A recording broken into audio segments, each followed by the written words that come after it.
So, Louis Giuseppe Contri starts out in Tuscany, Italy. He was born, well, either 1839 or 1840, either Tuscany or Rome, sometimes Switzerland. He is pretty consistent about saying that his family was from San Gimignano. And if any of you have, San Gimignano is famous for its towers. It's one of the Tuscan towns that never lost these tall towers. And so it's kind of like frozen in the 13th century after the plague. So that's where his family is from. He studied, according to his biography, at the Collegio Tolomei in Siena, which would have been like an academy. In those days, those are kind of like, if you thought about it, like first 2 years of college. It's not, it would have been high school and preparing for college. And he says that he graduated from medical school at the University of Pisa in 1860. And the University of Pisa has one of the oldest medical schools, and it's not far from San Gimignano. This is all within Tuscany, so this makes sense. Next one. So, in 1860, he's finishing medical school, and he claims that he joined Garibaldi in the going to Sicily and up to Naples for the unification of Italy. He named his first son Evandro after his father, Garibaldi, Demosthenes Garibaldi. So there is definitely, Garibaldi is definitely a through line for him. It would have made sense. There were many students and medical students that joined Garibaldi. It was kind of a student movement. This was a very big deal. Garibaldi this is 1860 through the summer. They get up to Naples. Garibaldi turns his army over to the King of Sardinia and leaves. And at that time, then the people who had volunteered go either stay with the army or go back to what they were going to do. Well, our friend Contri shows up in New York City in 1861. He arrived in New York City in July of 1861 and marries his first wife, Louisa Bodenmiller, who is 14 at the time. According to her account, I think he was a boarder with her family, which would have made a lot of sense. That is what happened in the 19th century. He told her father that he had compromised her and that he was willing to marry her. And she said, no, nothing happened, nothing. And her father said she either had to marry Contri or go to the House of Refuge, which is where prostitutes, etc. were sent. So she decided to marry Contri. That didn't last long, but she was only 14 at the time. Her father told her to lie and say she was 16. So that didn't last long. By March 1862, he joins the the 1st New Jersey Cavalry as a private. And the colonel who's gathering this is Sir Percy Wyndham, who was also someone who fought with Garibaldi. So you kind of see this connection, and look at him. I mean, doesn't he look the part? I mean, talk about central casting. And he was apparently this fearsome individual. So he's with them at the first battle that they encounter is at Woodstock, Virginia, June 2nd, and he goes missing and is deserted. So I read the account of that battle, and apparently the horses bolted and the extra horses ran off to the back. So I'm guessing that his horse also took off, and it's not easy, even if you're a good horseman, to control a horse that's running in the wrong direction away from fire. So he probably found himself separated from his regiment. So what does he do? He finds his way to a place called Powell's Fort, which is where deserters and others, guerrillas, are hanging out in the mountains, and offers his services to the Confederates. So for next one. So at first he's, I think he ended up, there's one account that says he's at Mount Jackson, which was a Confederate hospital, and I think he probably worked there for a while. But eventually he joins Vincent Addison Witcher's 34th Cavalry Battalion. Witcher is another character. He is one of those ruthless guerrillas. He was known as Clawhammer because of his swallowtail coat, but there are all kinds of accounts of him murdering prisoners, hanging people, doing awful things. And his whole family was involved in a murder case even before the Civil War. But you can see the country's attracted to a certain kind of leader. Mm-hmm. And I put their photographs because I think you get a sense of what he admired and what he wanted to be like. He is captured at Hagerstown. The records say June, but it was probably July 12th, 1863, in a Confederate hospital with wounded after Gettysburg. So he was with Witcher's battalion at the Battle of Gettysburg. Next one, which is where I encountered him. Oops, did I go too far? I went too far. Sorry. Let me go back. Hold on. Go back one. There we go. There we go. So he's a prisoner of war. He's held at Fort McHenry with a bunch of other Confederate surgeons that were captured after the Battle of Gettysburg. But of course, he is one of the 9, I think that there are, who escaped in September of 27th, and probably went up to Montreal. That was the route that they took, and then came back via through Bermuda and came back to Richmond. He works for a little while as a contract surgeon till January of 1864, and he marries wife number 2. Mm. That is Virginia Sanders, March 17th, 1864, and they know him as Luigi Contri, an Italian prince. Reinvention.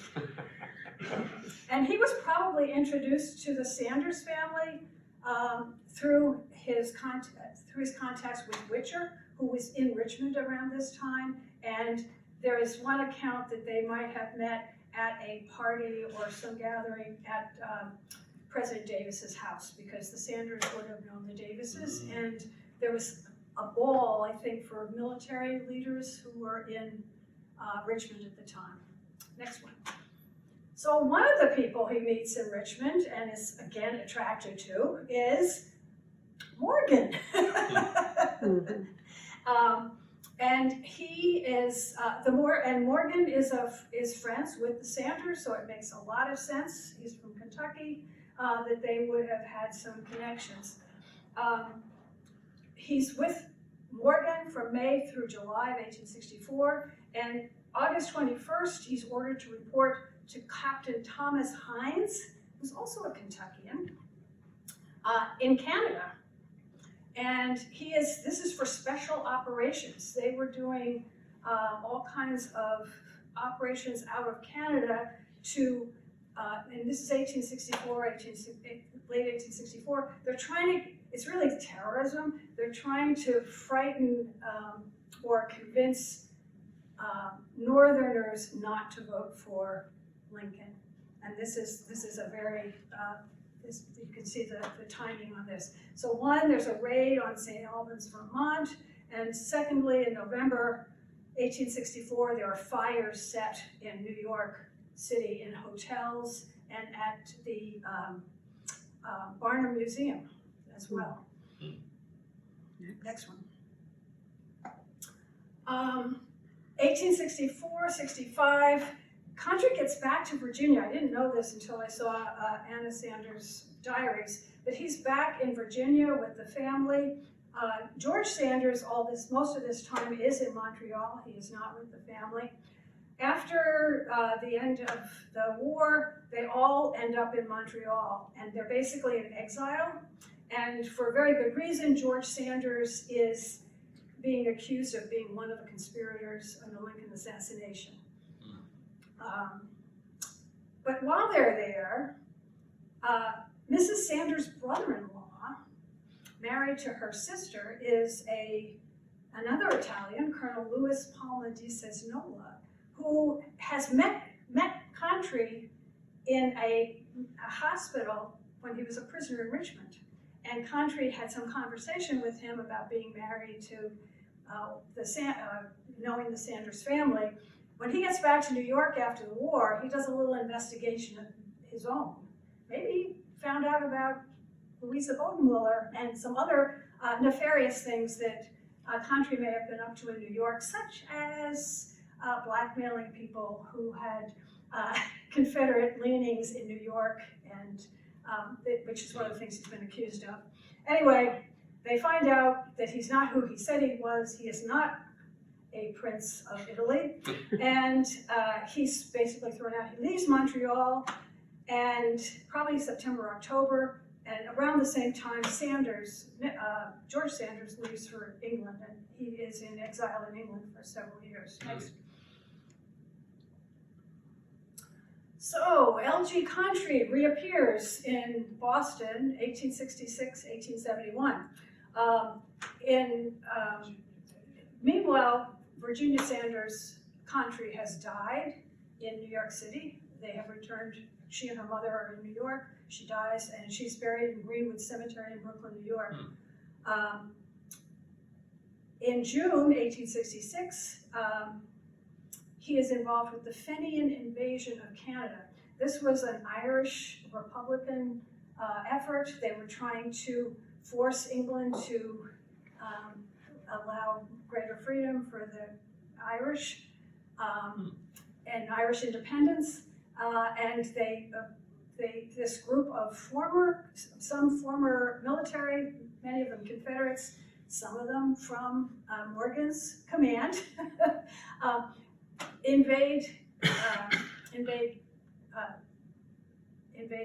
Canada from Vermont.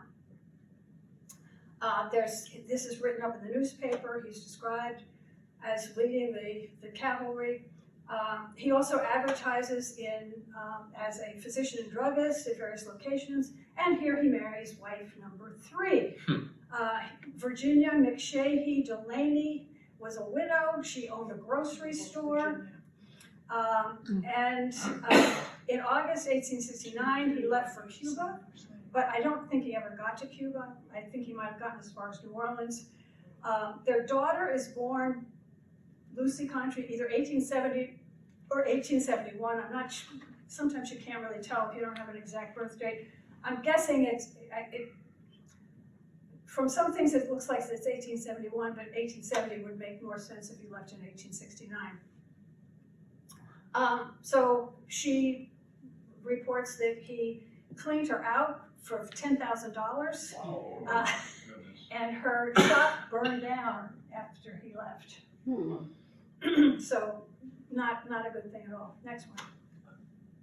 So next he shows up as Louis G. Contarini in Poughkeepsie, New York. He says he's from New Orleans and he's starting a newspaper. And he marries wife number 4, Mary Ditson of Poughkeepsie. And a friend of the family gets kind of suspicious about this guy that suddenly appears out of nowhere.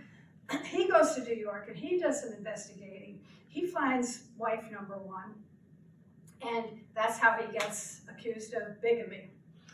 And they then find the wife number 3 in Boston. 2 is dead. So there's like a lot of wives hanging around in this. And this is all written up in the New York newspapers, because Poughkeepsie, so it's the New York Tribune. Reporters come and interview him in prison.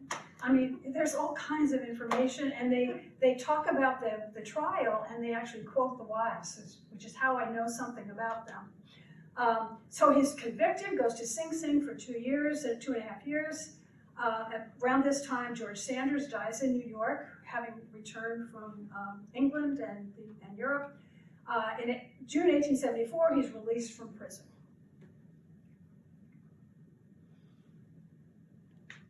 Oops, did Next chapter, Louis G. Contri, Philadelphia, 1875 to 1876. He's advertising as Contri and Ritchie, the publishers of a weekly newspaper, L'Italia. And their address is 710 Sansom Street, and I found this old print of Sansom Street in Philadelphia, and at that time it was called Publishers Row. So he knew exactly what he was doing and was presenting himself. He also seems to have gotten a relationship with the consul, the Italian consul in Philadelphia, and was kind of involved with the Italian community there. In June 1875, he's in the newspapers because he led a group of Italian workers to the coal fields in central Pennsylvania during the big 1875 coal strike in Pennsylvania. And then in 1876, it appears that he arrived at the Bingham Hotel in Philadelphia from Italy. And so I don't know if he went back to Italy at some point during this time. I suspect that he may have visited. And might I add, the federal forces had to come in and rescue him and the Italians because they were facing quite the coal miners were not happy. No, they were not happy with him at all. Yeah. And I should say, as the consul in the newspaper said, he had nothing to do with this. Next, he appears, there's a gap of time. I don't know what happened to him between 76 and 78. I suspect he went to Chicago, but I've not been able to find any evidence of where he was. He next shows up as Joseph L. Conti. So Louis Giuseppe Contri becomes Joseph L. Conti. And he's a veterinary surgeon in the cavalry at Fort Laramie in Wyoming. He is he goes back to visit in Chicago because he's telling everyone there that he has a sick wife in Chicago. That's why I think he maybe spent some time in Chicago. There's always a kernel of truth in what he says. And is borrowing money because he's his sick wife and blah, blah, blah. He goes December 16th, he stayed at the Tremont Hotel in Chicago. In January 1879, he's en route back to the regiment, so he was gone for quite a while. And he left Fort Laramie in February, and that's because he had borrowed money from many people. He had also bought a lot of furniture and liquor to furnish his officers' quarters and never paid for it. In April 18th, he's discharged from the cavalry, and the reason is, and this is the sutlers, he took them for $100, that he is arrested in Omaha, brought back to Cheyenne for trial, and if this is for grand larceny, it was about $1,000 they figured that he had taken from various people. Again, sentenced to 2.5 years, 2 years and 6 months in the Nebraska State Penitentiary, and that's what it would have looked like at that time. And this is his intake photograph that Betsy found from the... I nearly, when they sent that, I just asked for information, and when I opened the information and there was that picture, I was like, it's him, it's our guy. So he's released from prison in August 1881.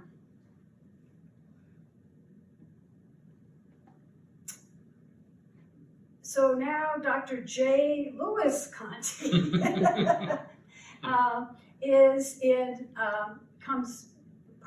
he starts in Cincinnati.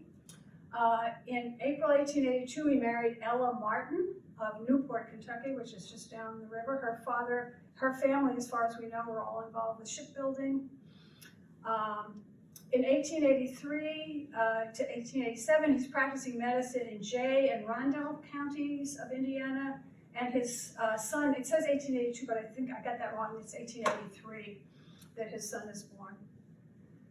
Between 1888 and 1890, he's physician at Carthagena, Ohio, at St. Charles Borromeo Seminary, which is still there. It's in the middle of nowhere. And in Carthagena, an atlas has him listed right there, J.L. Conti, physician and surgeon, dealer in pure drugs, medicines, etc. So he also was also often a druggist, but that was not unusual.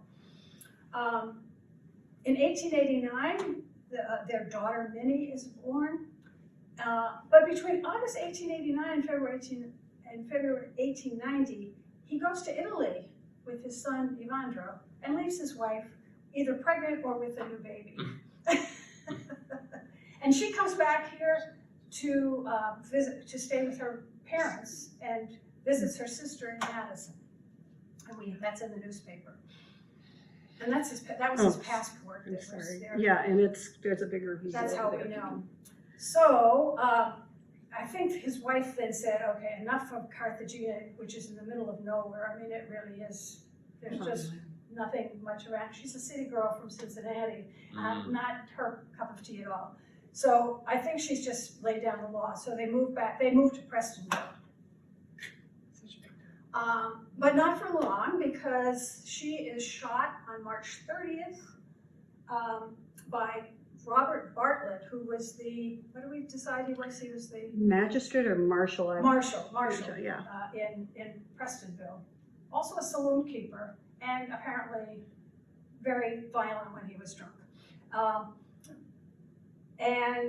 She survives until June 8th. She was shot in the spine. The bullet lodged in her spine.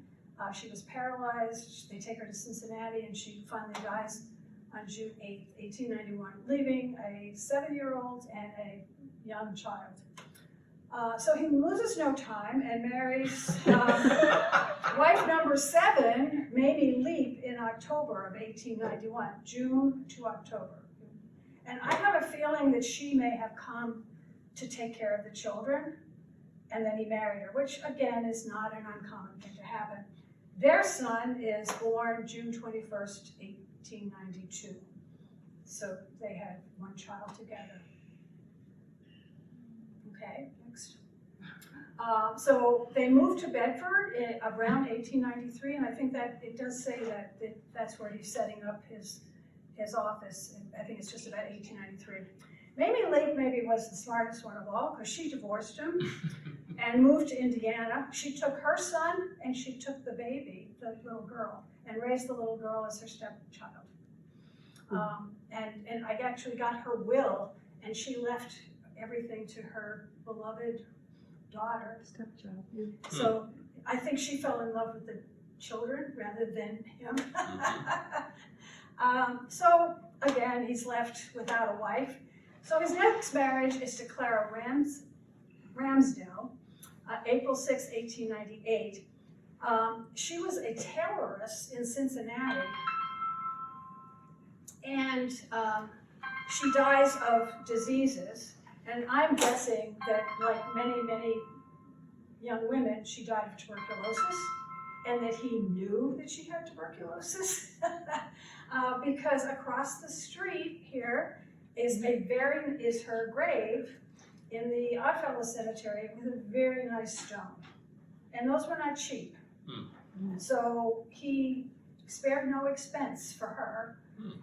And I'm guessing that some money came along with her. So 1899, next wife number 9, this is the last one that we know Thank of. goodness. Yeah. Is October 1899. He marries Anna Burkhart Schieser, who is, her father is a farmer in Trout Bottom, and she has a young son. And her husband, she divorced her husband and left him.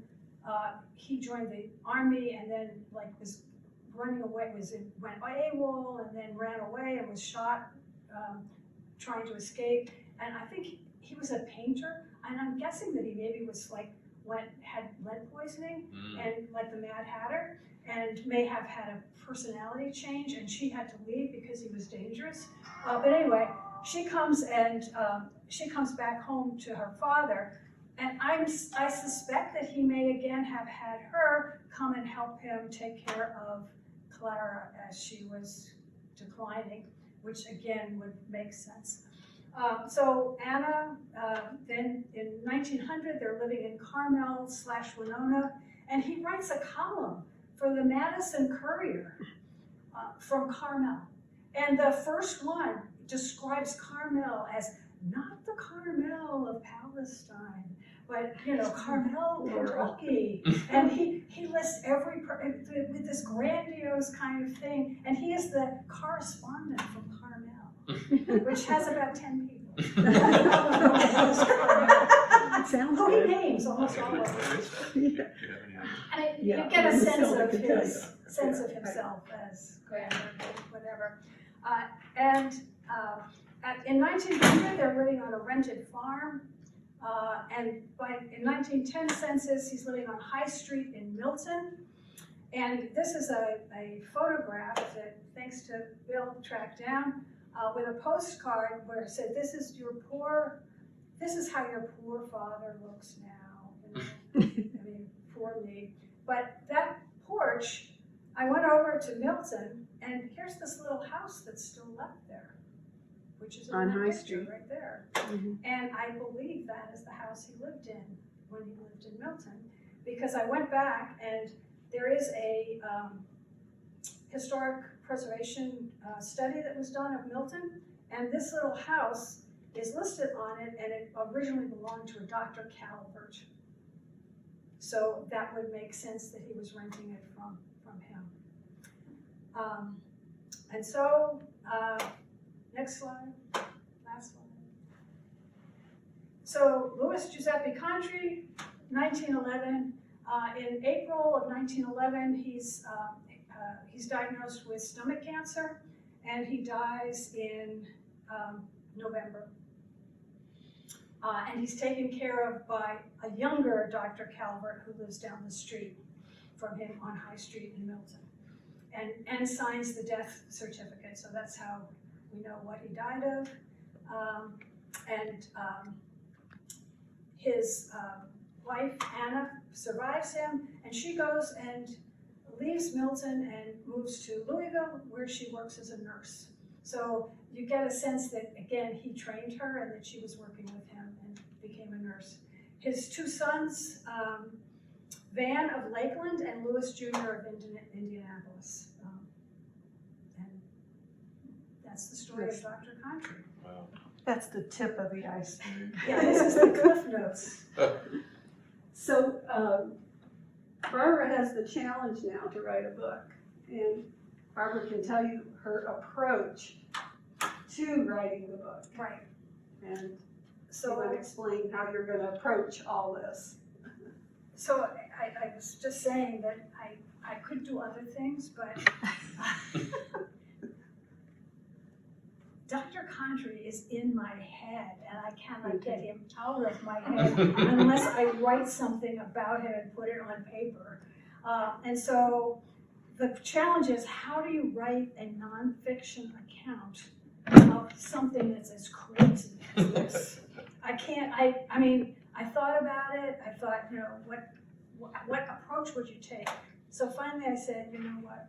I just have to make this fiction, because I don't know how else to really encompass everything that he's done and make sense out of it, because it's so weird.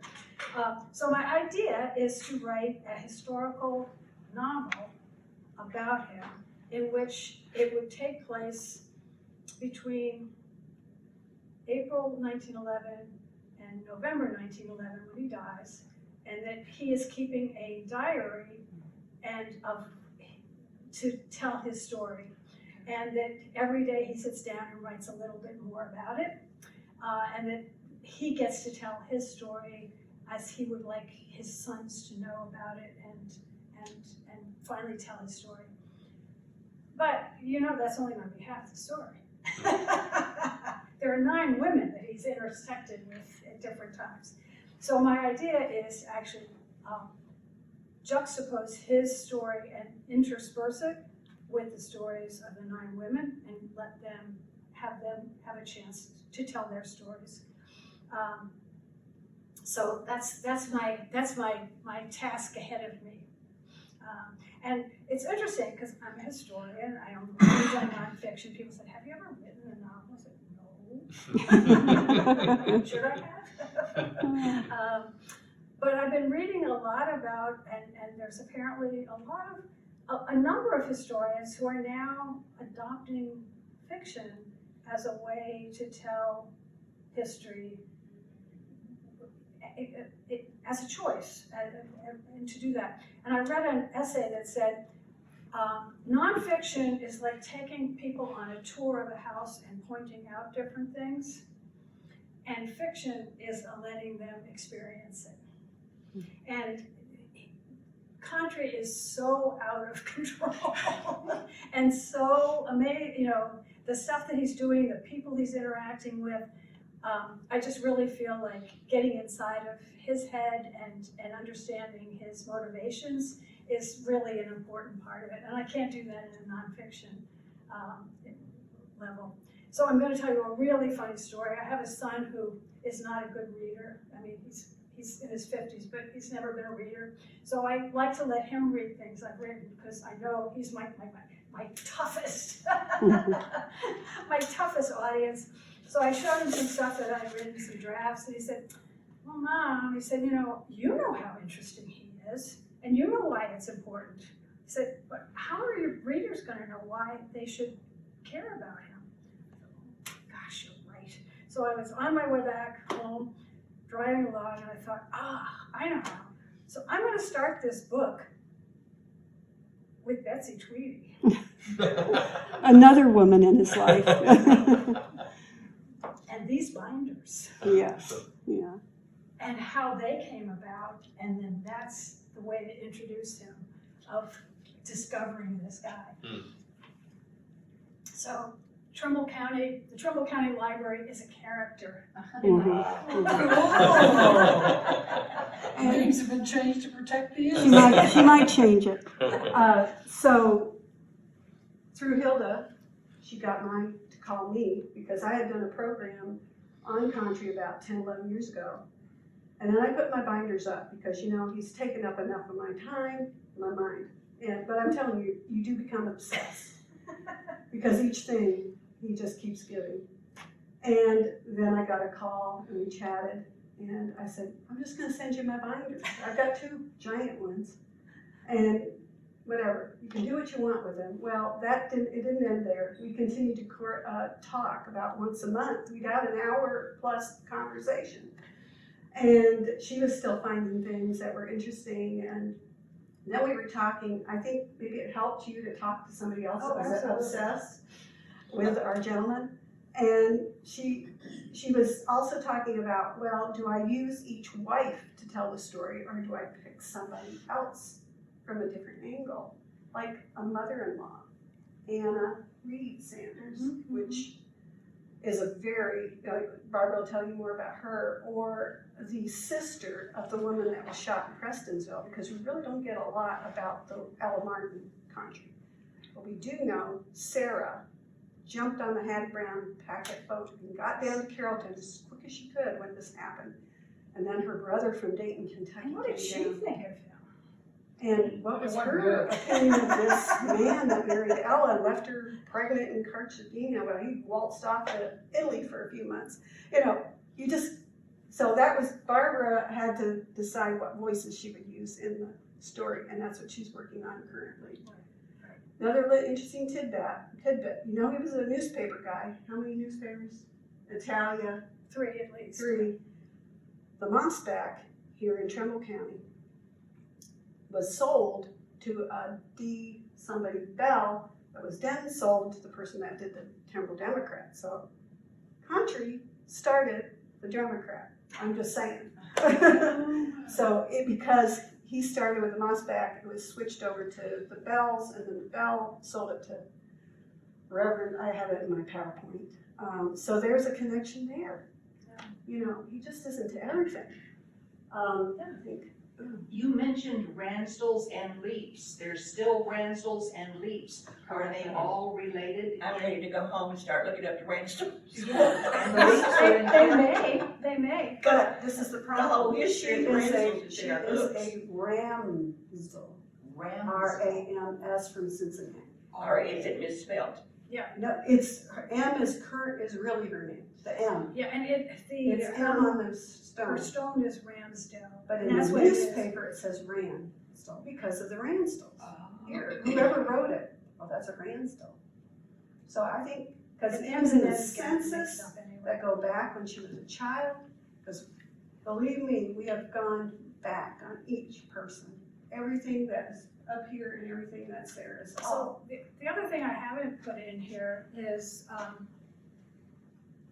the only record that he has is that he served in the 34th Battalion, the Virginia one.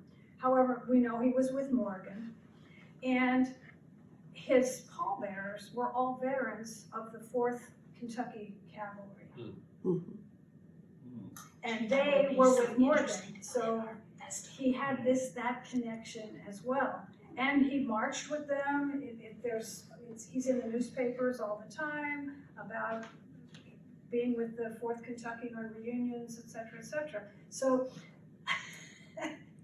I think that somehow he kept those connections or would use those connections when he was here. And they certainly accepted him as, one of theirs. Right. Yeah, we've discovered he's not shy of anything in the newspaper.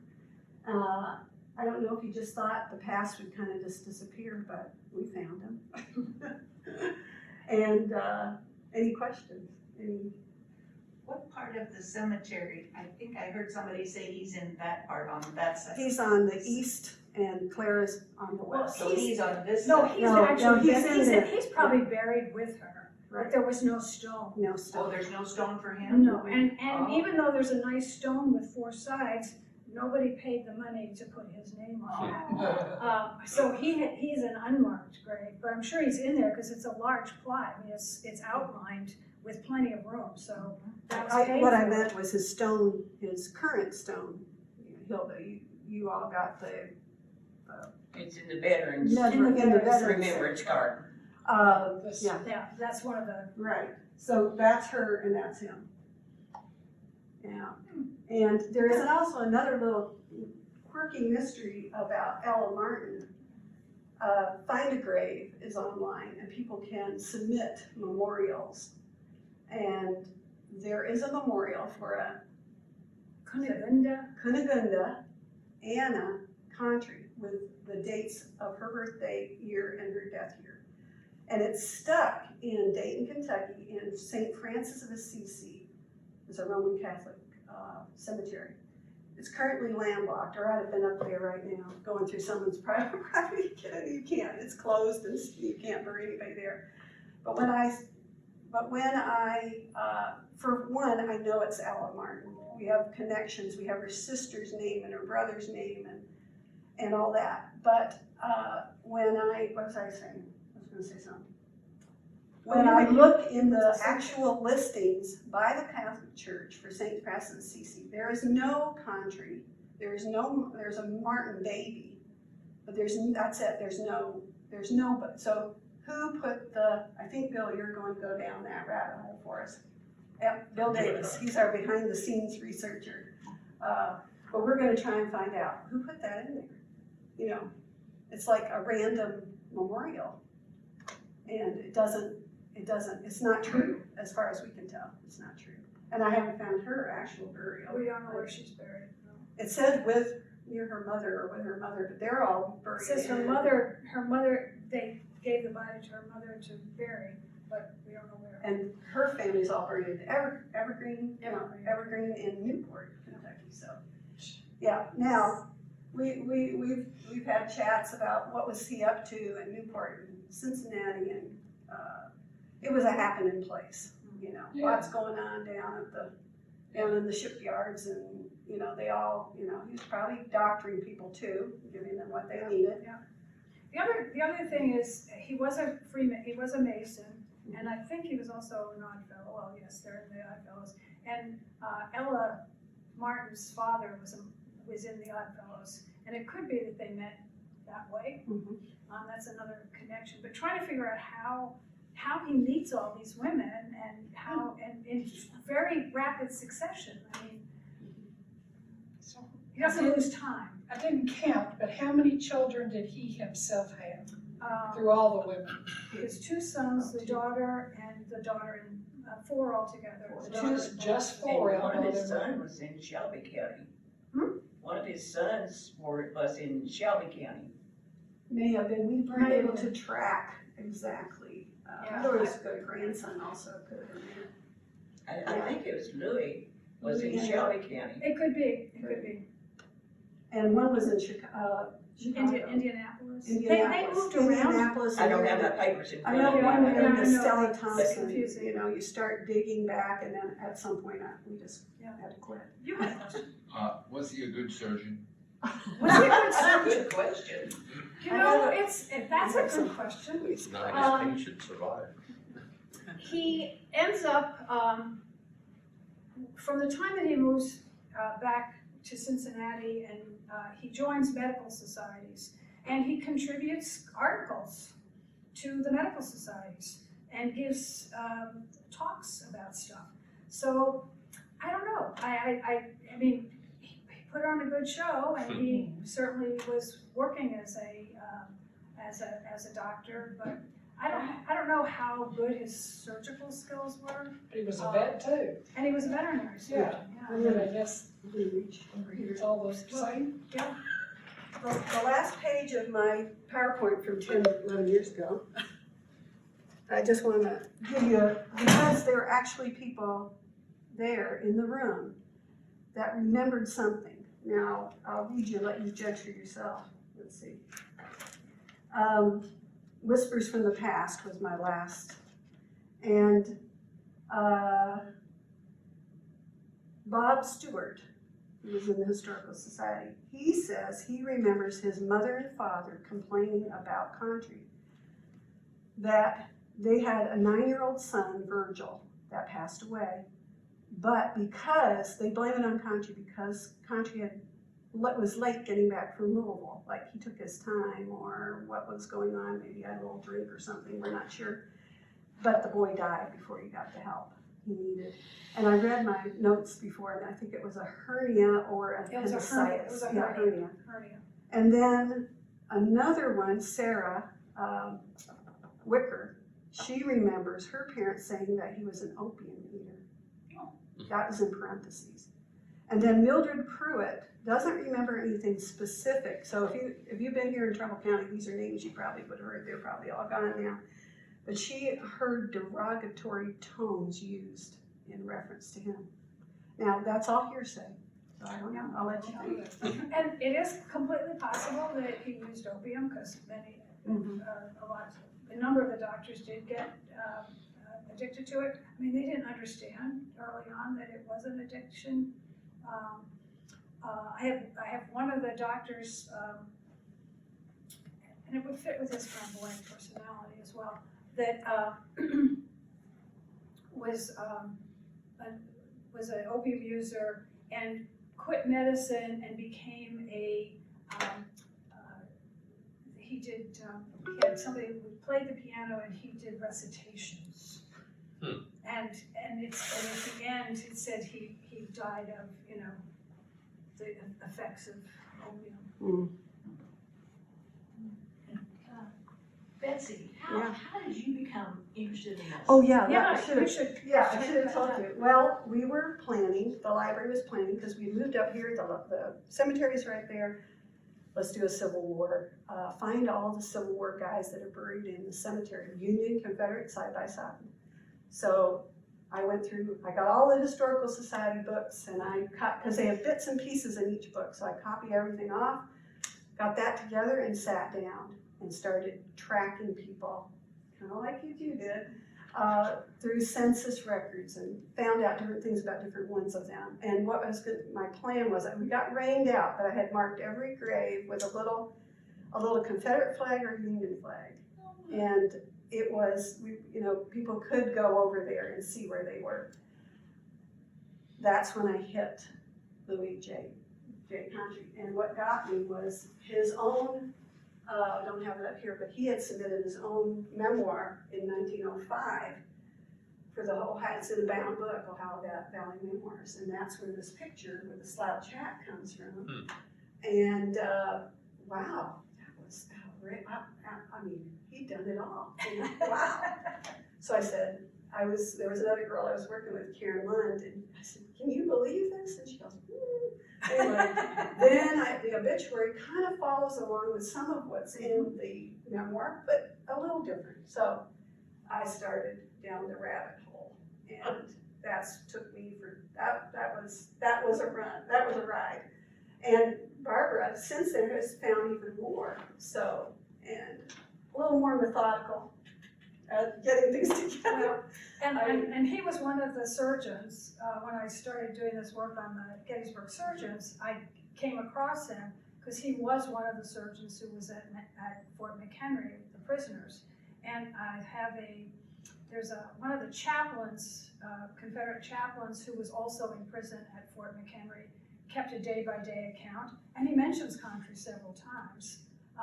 Once for accusing someone else of stealing money, which the chaplain says he assumed that Contri was the one that stole the money. And secondly, for getting into a fist fight with one of the other surgeons. And he's one of the ones that escapes. Ran across a really interesting article, newspapers.com. They're a great place to look. When he went with the Irishmen across the border to get free land and whatever else they were hoping to get, and were told to return. But the newspaper people descended on everybody involved, and they interviewed Contri, and they described Contri, and the slouch hat brought this to memory. He's described as a slouch hat, soulful brown eyes, sash tying his sword, and knee-high boots. And the knee-high boots play into another part of the story. And he said to the newspaper, I had to tell my men they had to turn back. He said, I cried. Do you want me to do this again? He offered to reenact the whole speech and the crying. So, Yeah. the knee-high boots. So the knee-high boots are interesting because his first wife, Louisa, when she's interviewed talks about how she met Contri, etc. And she says that she had to borrow money from her mother to pay to fix his boots. Yeah. So he was already swashbuckling around. Yeah, swashbuckler. And then the last picture we have of him, we figure it's the last one we'll find, was due to Bill Davis doing some digging because you were working on your family. He's connected to the Sanders and all that.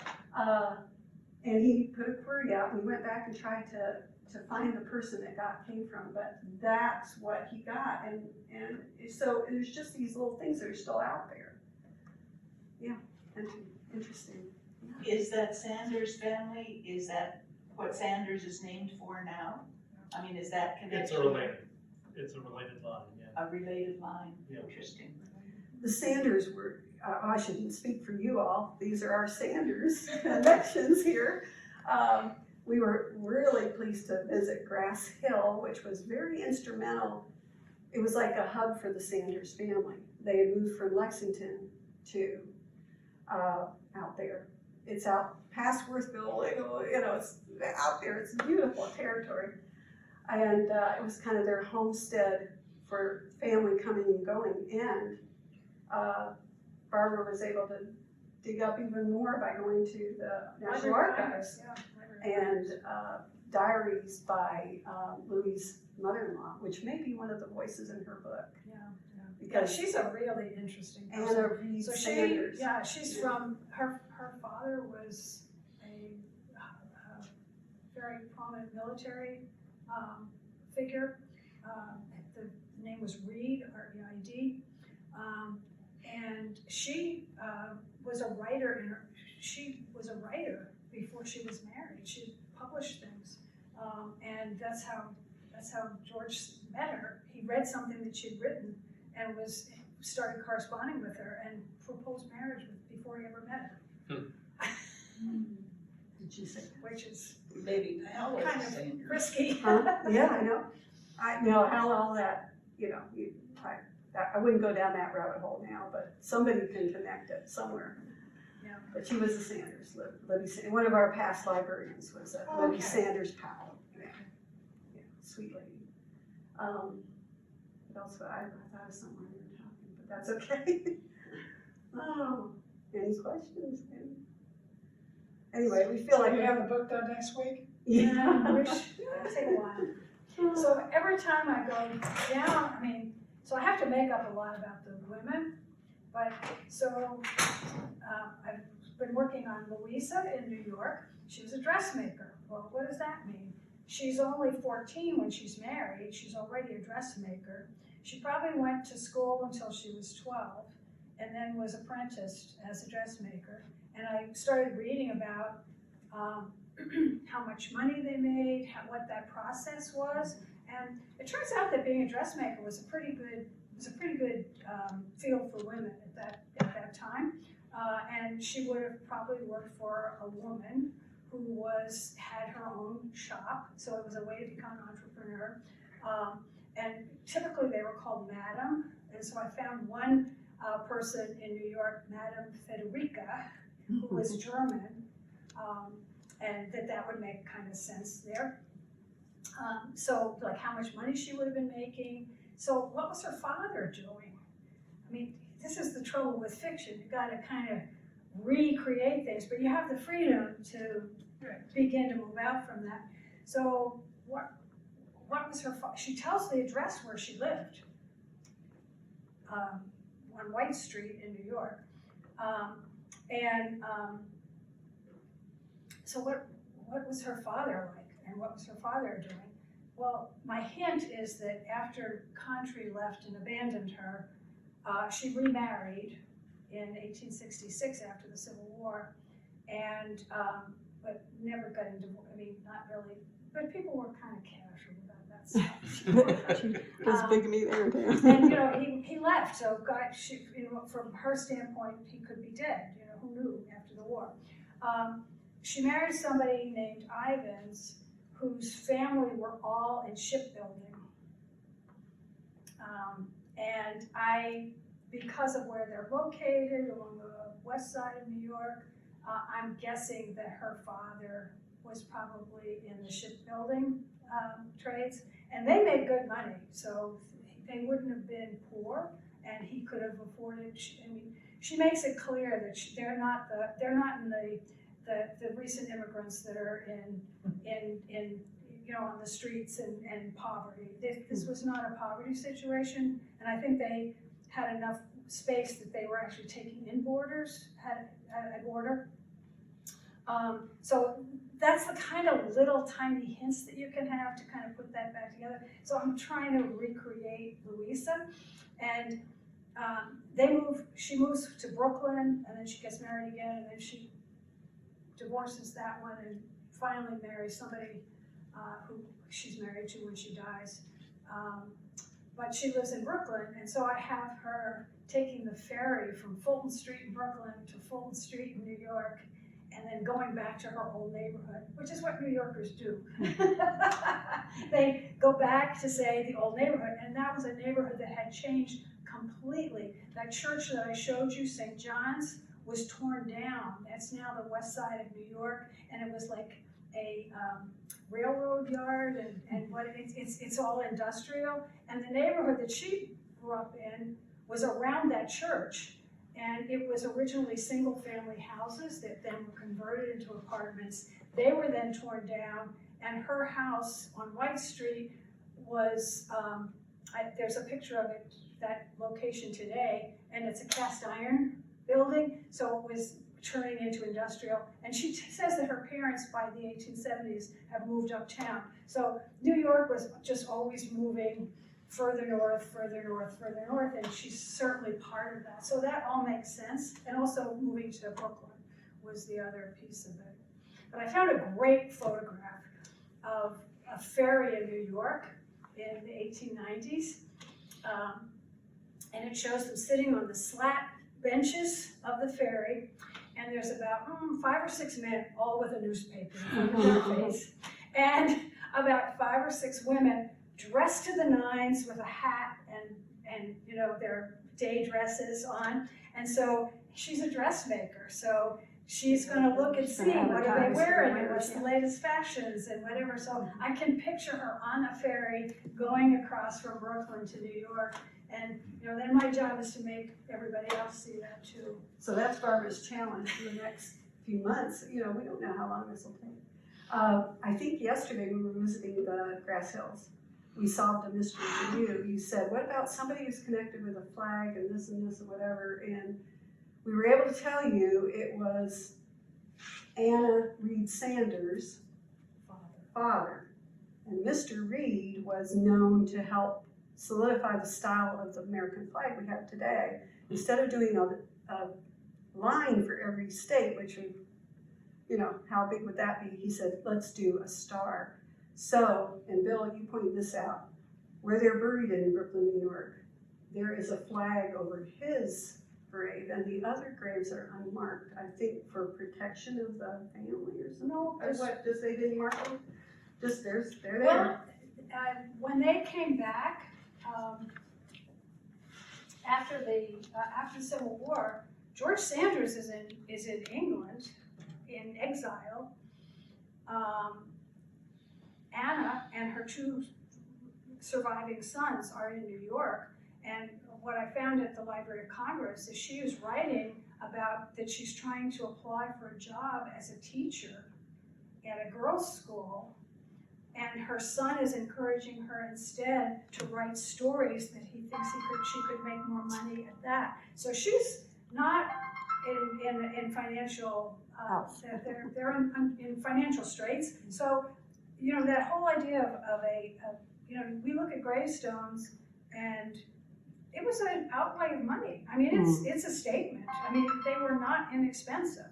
And it tells you something about where the family was. So they had the plot, but they weren't going to necessarily put a new one.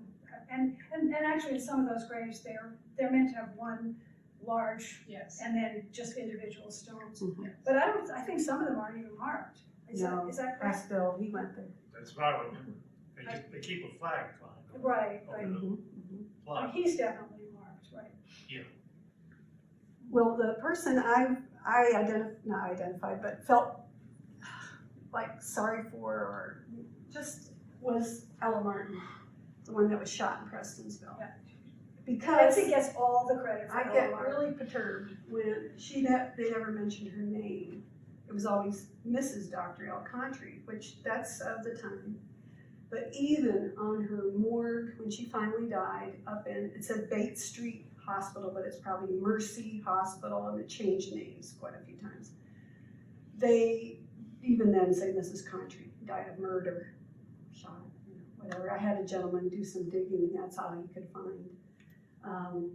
So that newspapers being the social media of the times, we have some lurid details of the shooting and this and that, and it took 6 months to, Bartlett took off and went to South Dakota, was picked up 6 months after the shooting by the bounty guys were after them, and he finally was brought back for a trial.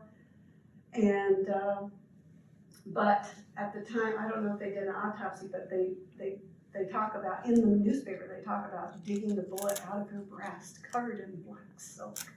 You know, these are the details that they would put into these articles, and people would read, you know, maybe, did you hear what they said in the, you know, so it was interesting to go back and read the wordage and all the details, yeah.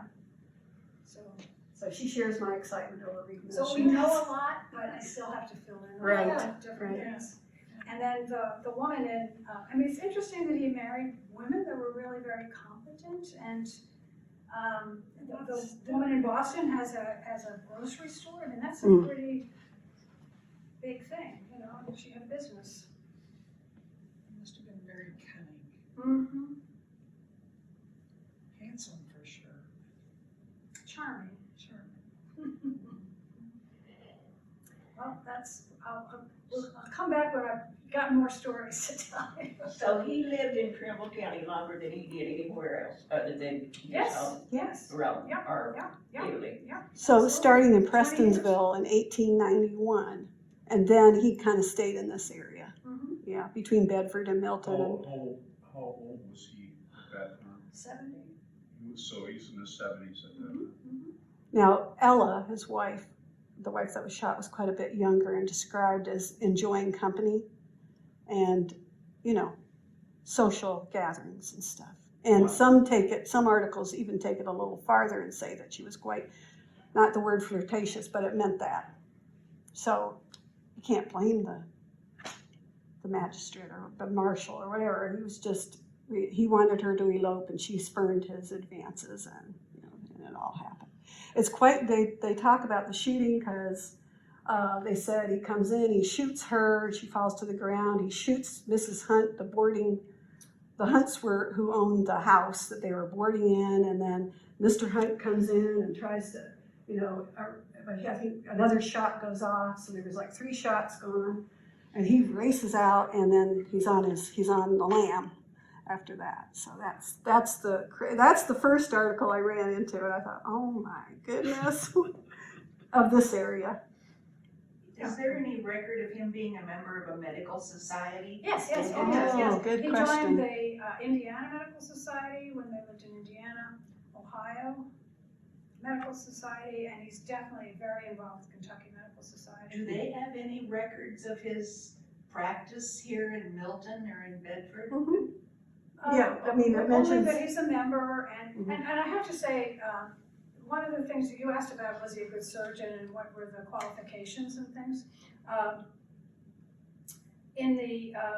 For most of the 19th century, there was no licensing for doctors.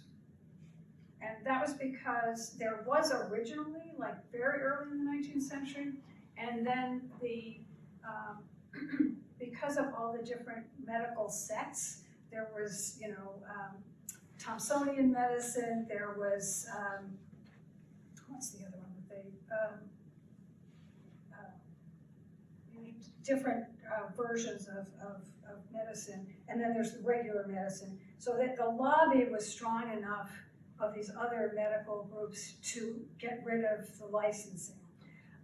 So basically, in the 19th century, your lecture tickets from medical school were your credentials.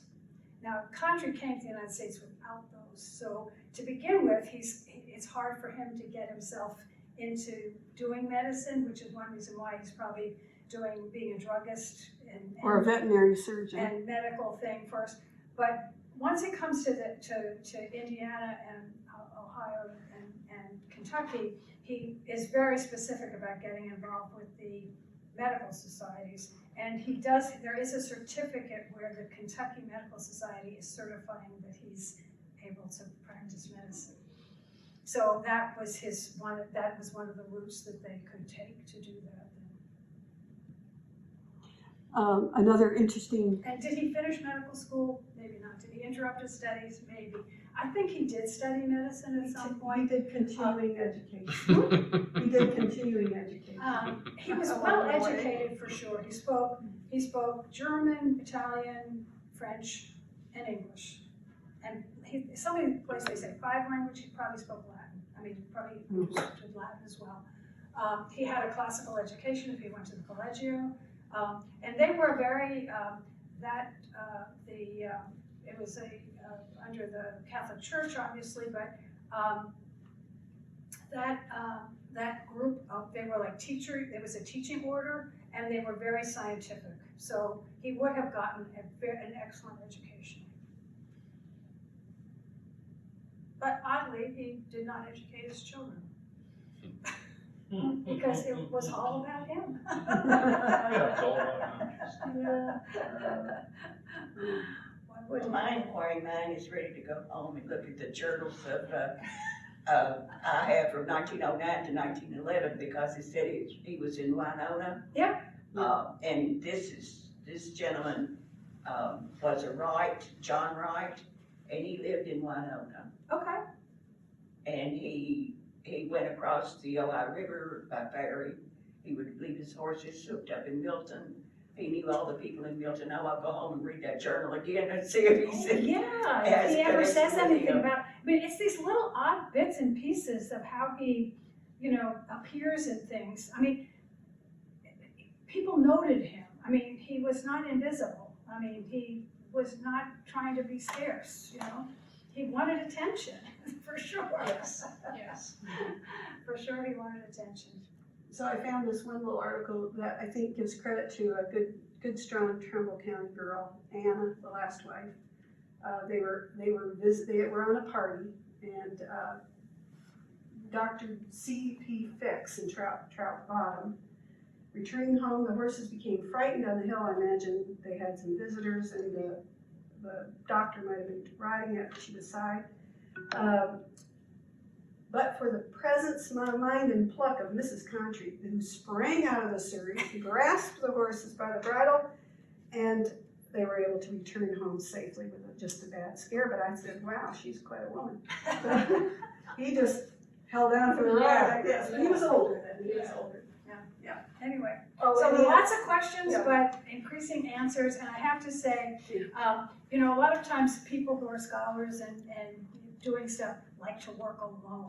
And we've got a team here, and I say 3 heads are better than 1.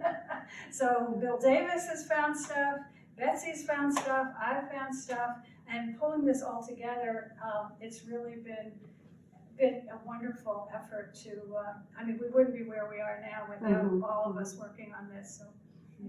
So it is, but you've got the challenge to get the background, Yeah, and I the wanna feel of the I want to flavor. put a plug in here for public libraries, Oh, which is where, so I went to Carthagena and there's nothing there. It's now an old folks home, the original buildings are gone. So I went into the nearest town and, oh, there's the Mercer County Library. So I went in and said, you know, do you have anything about the local history or about the Carthagena? So he showed me that the original piece that had the map with him on it. And he said, oh, but on Thursdays, we have a genealogist who comes in, and she knows everything, so here's her contact. Well, I got in touch with her, and she found that there was a lot of stuff about him in the German language newspapers that were written, that were published in Carthagena, because it was a big German Catholic area. And among them was an article that they had another child that died in Carthagena. That we didn't This would know be the about. Ella Martin. So I'm still waiting to hear. She was going to see if she could find what those articles So were. if we But only may knew find out German. more about his time in Carthagena.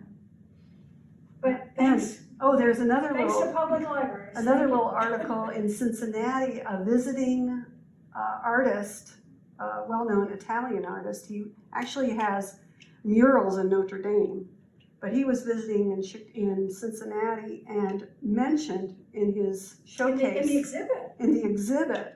Is a picture of Dr. Contri The portrait of this city, which would fit with him being in there.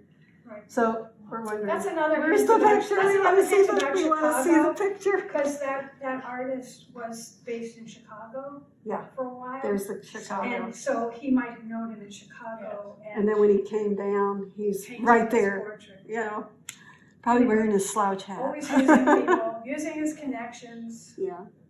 So that's our man. We want to really thank Barbara. If anybody, you can read little articles, you can talk to Barbara, you can buy a surgeon book, which is really interesting because it just reviews the medicine of the time and the intensity of what they had to learn and do in the war. But we'll end now. Yeah. But